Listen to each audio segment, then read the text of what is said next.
Michel Bussy, je suis très heureuse de vous accueillir à Condé-sur-Noireau dans ma librairie. Et ensuite, on va vous accueillir à la médiathèque pour une rencontre avec vos lecteurs qui sont tellement nombreux que je n'aurais pas pu les mettre ici.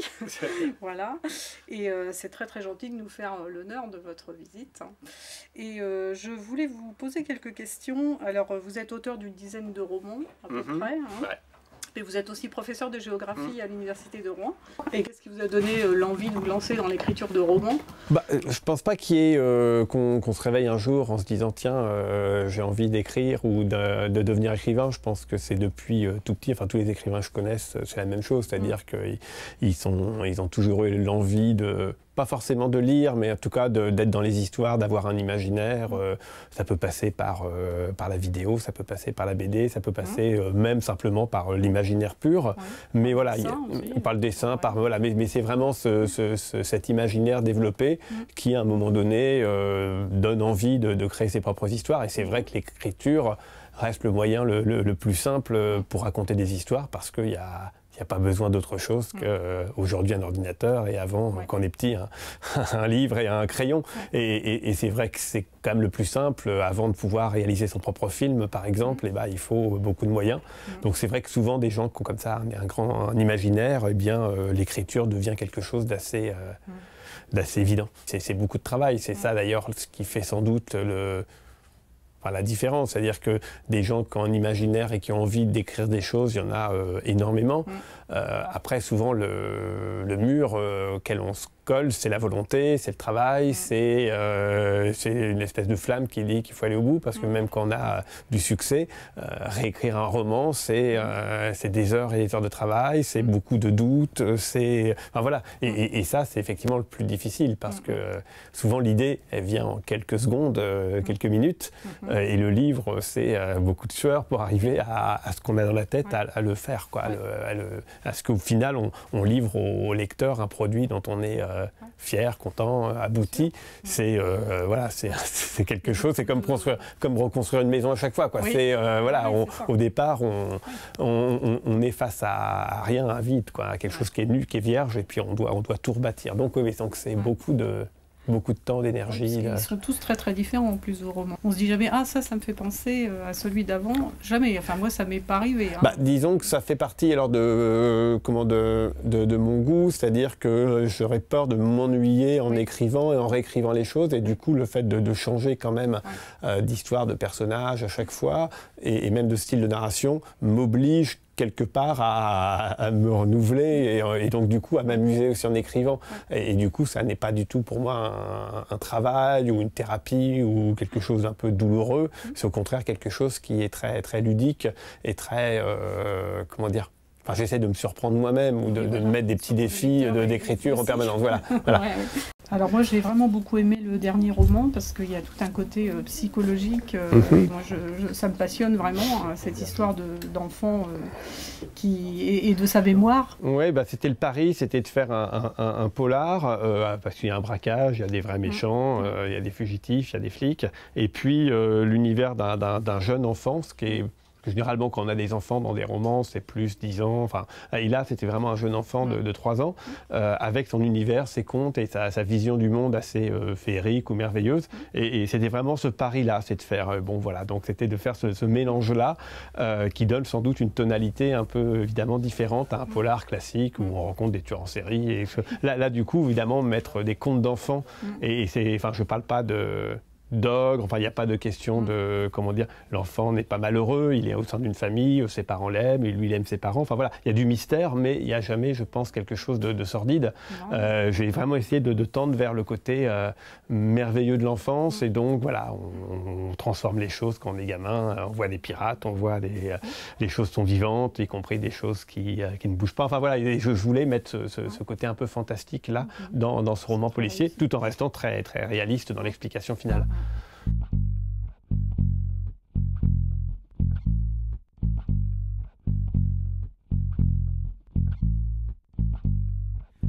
Bonsoir à vous tous. Je me permets de me présenter. Je suis Nathalie Amourette, je suis adjointe à la culture, et Isabelle Vazard, la directrice de la médiathèque, n'est pas là ce soir malheureusement. Donc je vous remercie à tous d'être présents, ça me fait très plaisir parce que notre objectif au sein de la médiathèque Atelier, c'est de faire plaisir à nos lecteurs et je sais que la présence de Monsieur Bussy vous fait très plaisir. Michel, je suis ravie de vous rencontrer. Enchanté. Je sais que vous êtes très nombreux à avoir lu l'ensemble de son œuvre. Moi j'ai une première question à vous poser. C'est que j'ai remarqué que votre premier livre qui a été édité en 2006. Alors sans dévoiler votre âge, j'ai l'impression qu'il y a eu un laps de temps assez long avant qu'il y ait une première édition. Alors comment ça s'est passé? Comment est-ce qu'on est édité? Vous voulez dire que... Ça marche ça, c'est bon? Oui, c'est ça. Vous voulez dire que je suis déjà très vieux et que j'ai été édité super tard. Je ne me mettrai pas parce que je crois qu'on est pas loin d'être de la même année, donc je ne dirai rien. Donc oui, non, mais vous avez raison. Alors on en parlait tout à l'heure à la librairie. C'est vrai qu'on me demandait comment on devient écrivain, etc. Enfin, c'est un petit peu la même question. Bon, moi, j'ai toujours voulu écrire. J'ai toujours eu de l'imagination. Enfin, j'ai toujours été dans les livres, les films. Enfin voilà, il y avait toute cette idée de l'imaginaire, et donc je me suis toujours dit que le moyen le plus simple finalement pour inventer ses propres histoires, c'est de les écrire, et puis on n'a besoin que d'un cahier et d'un crayon. Donc voilà, donc c'est toujours ce que j'ai eu envie de faire, mais évidemment, comme plein d'enfants un peu partout sans doute en France et dans le monde, jamais j'imaginais un jour devenir écrivain, être publié, voir mes livres vendus. Enfin voilà, c'était un goût pour les histoires, et voilà, je les racontais pour moi ou comme ça, quoi. Un jour, j'ai essayé d'écrire un roman, mais j'étais pas si vieux que ça à l'époque quand même, ça devait être en 94, donc il y a quand même longtemps, et voilà, j'ai écrit mon roman qui s'appelait Omaha Crime à l'époque. Enfin, il ne s'appelait pas Omaha Crime, mais c'était celui qu'on a publié sous le nom d'Omaha Crime. Et puis, comme tout le monde, je l'ai envoyé à un certain nombre d'éditeurs, en tout cas à des éditeurs nationaux, qui, c'est même pas qu'ils l'ont refusé, c'est que j'ai même pas eu de réponse, quoi. Donc je sais même pas s'ils l'ont lu un jour, enfin, comme tout le monde, on sait bien que le taux de réponse ou de réussite, c'est 1 sur 500, sur 1000, enfin c'est... Voilà. Donc j'ai rangé mon manuscrit dans un tiroir, et puis je me suis dit que je ne serais pas écrivain. Donc voilà, et puis après, alors la différence peut-être, c'est que je me suis accroché. C'est-à-dire après ce premier refus, voilà, je me suis accroché, je me suis dit, bon, écrivain, un romancier, ça marche pas. Et j'avais surtout pas envie de faire de l'auto-édition, des trucs comme ça. Je me suis dit, soit ce que j'écris est valable, et puis dans ce cas-là, il y a un éditeur qui me prend et qui m'édite. Et donc j'ai proposé à un éditeur régional, en tant que là un peu géographe et universitaire sérieux, de dire est-ce qu'on pourrait pas faire un truc rigolo autour d'un Da Vinci Code normand, autour d'Arsène Lupin et des lieux d'Arsène Lupin, et on inventerait des souterrains, des mystères, des codes, voilà. Et l'éditeur a été emballé par l'idée. Mais moi, il me voyait comme un universitaire sérieux, donc il s'est dit oui, mais bon, il faut nous faire un truc pas trop savant, quoi, qui soit amusant. Bon, et je lui ai remis le manuscrit quelques mois plus tard, et effectivement, une fois qu'il a eu le manuscrit, d'entrée, il l'a publié. Alors j'ai tendance à dire qu'il y a un peu deux sortes d'écrivains. Enfin, il y en a plein de sortes, mais si on veut caricaturer, il y a un peu deux sortes d'écrivains. Il y a les écrivains qui font de ce qu'on appelle parfois de l'autofiction, c'est-à-dire qui se regardent un peu le nombril et qui écrivent sur leur nombril. Je dis pas ça méchamment, c'est-à-dire ça peut faire des romans extraordinaires, mais avant tout, ils écrivent sur eux, sur leur vie, sur leur mère, sur leur histoire, sur leurs états d'âme. Voilà, donc c'est de l'autofiction, et c'est souvent écrit à la première personne. Et évidemment, là, ils mettent beaucoup d'eux. Enfin, c'est très lisible ce qu'ils mettent d'eux, puisque objectivement, ils règlent éventuellement des comptes avec leur famille, avec leurs ex, que sais-je. Voilà. Et il y a d'autres auteurs qui sont des auteurs, on va dire, de fiction, comme je suis. Je ne sais pas si je fais du policier ou du suspense, enfin voilà, mais en tout cas, avant tout, on raconte des histoires. Et là, on passe beaucoup de temps à masquer tout ce qui peut être très personnel. Voilà, ça ne veut pas dire qu'on n'a pas des obsessions, ça ne veut pas dire qu'on n'a pas des récurrences, ça ne veut pas dire que l'un de nos inspirations, elle ne vient pas de rien, elle vient de notre enfance, elle vient de notre vie, elle vient de tout ça. Mais néanmoins, enfin en tout cas c'est mon cas, avant tout c'est l'histoire qui commande. Alors puisque vous parlez de la fin de vos romans, c'est vrai que la fin de vos romans c'est toujours une espèce de chute, de grand choc, de quelque chose d'inattendu. Moi je me pose la question parce que lire des nouvelles policières, j'en ai lu beaucoup, des romans policiers aussi, mais je trouve que chez vous, il y a vraiment un basculement énorme. On s'y attend pas, alors je veux rien dire, mais c'est vrai qu'on s'y attend pas, il y a des nouveaux personnages qui arrivent, et en fait, la clé est justement dans cette nouvelle apparition.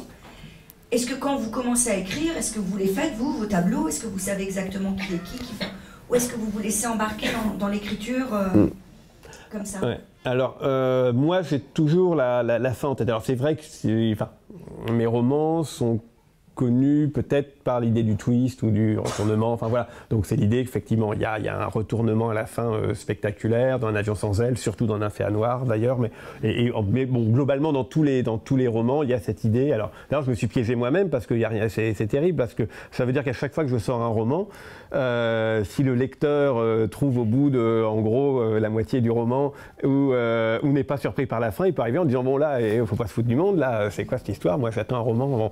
Donc alors que les romanciers disaient qu'ils font de l'autofiction, ils n'ont pas ce souci-là, ils n'ont pas comment dire, cette obligation en quelque sorte de surprendre, et c'est vrai que maintenant on attend de mes romans non seulement qu'ils soient intéressants, enfin, etc., mais qu'en plus ils soient surprenants à la fin. Et je sais que sur certains romans, au niveau de la lecture, j'ai proposé des premières lectures où les lecteurs me disent « Ouais, d'accord, mais bon, là, tu pourrais faire mieux au niveau de la surprise finale, etc. » Et c'est pas que c'est une contrainte, hein, mais ça oblige non seulement à penser le roman comme un roman, mais qu'en plus, il faut intégrer cet élément de retournement final et spectaculaire, et c'est pas évidemment facile parce que c'est même parfois contradictoire avec vos personnages. Donc il ne faut pas non plus tuer votre histoire avec l'espèce de retournement comme ça qu'on sort du chapeau. Donc il faut rester dans... Donc c'est vrai que c'est ça l'art du roman, c'est ce retournement-là, mais qu'il arrive au service de l'histoire et pas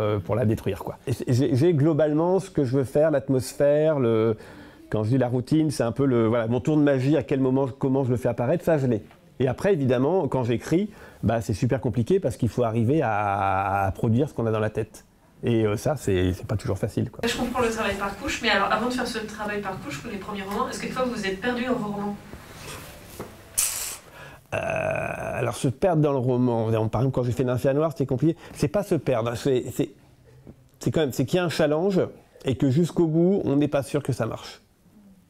C'est qu'à chaque fois que j'ai fait un roman, il y avait un pari, et jusqu'au bout, jusqu'à ce que je le fasse relire, je suis pas sûr que ça marche. Un fait à noir, typiquement, j'étais pas sûr que ça marchait. Un avion sans ailes, j'étais pas sûr que ça marchait, parce que est-ce que ces deux bébés en un, ça allait marcher, est-ce que les gens allaient y croire, est-ce que cette enquête de 18 ans. Là par exemple, pour vous donner un petit peu de scoop quand même, donc mon prochain roman qui se passe en Corse, typiquement, enfin une partie de l'histoire, c'est au moins la moitié de l'histoire, qui est un journal d'adolescent, donc une adolescente de 15 ans qui raconte son journal, et on suit la même femme pratiquement 30 ans plus tard quand elle est devenue adulte, et c'est en miroir en permanence. Bah, tant que je ne l'ai pas écrit, je ne savais pas si ça allait marcher. C'est-à-dire si ce passage en permanence de la même personne à 15 ans et à 14 ans, à 40 ans, en miroir avec son journal intime et ce qu'elle vit quand elle a 40 ans, voilà, je savais pas, c'était l'envie que j'avais. Je voulais effectivement qu'en permanence on ait ce sentiment de qui on était, qui on est devenu, et voilà. Mais tant que je ne l'ai pas fini, je ne savais pas si ça marchait, quoi.